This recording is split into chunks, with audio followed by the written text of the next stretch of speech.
Welcome to our channel. Today we how to transfer pricing strategies with FreshBooks, full guide step by step clearly. To begin using FreshBooks for transfer pricing strategies, log in to your FreshBooks account. Navigate to the dashboard to access your financial data. Select the Settings option from the left-hand menu. Within Settings, find the Taxes section to set up your tax rates. Input the applicable tax rates for each jurisdiction you operate in. Ensure that you save your settings before moving on. Next, go to the Invoices section in the main menu. Create a new invoice by clicking on the New Invoice button.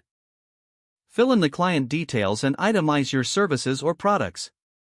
For transfer pricing, carefully document the pricing for each service rendered. Incorporate any necessary adjustments based on jurisdictional requirements. You can then save the invoice as a draft for review. Once reviewed, send the invoice directly to your client. After you've sent the invoice, return to your dashboard. Analyze your invoice reports by selecting the Reports option. Focus on revenue recognition to confirm your pricing strategy aligns with your goals. Adjust future invoices based on the analytics provided by FreshBooks. Regularly revisit your pricing strategies in conjunction with market trends and regulations.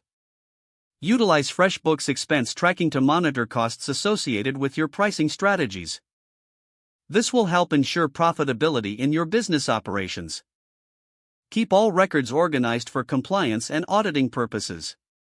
Finally, repeat these steps for each new client or project. By following these guidelines, you will effectively manage your transfer pricing strategies using FreshBooks. If the page does not load, refresh the browser or try again in a private or incognito window. Make sure you are using the correct email address, then retype it carefully to avoid small typos. If your password is not accepted, use the Reset option and create a new strong password you can remember. Check your spam folder for verification or security emails, then complete any requested confirmation steps. Enable two-factor authentication if available to improve account security and reduce unauthorized access risk. Don't forget to like this video and subscribe to our channel for more step-by-step tech guides.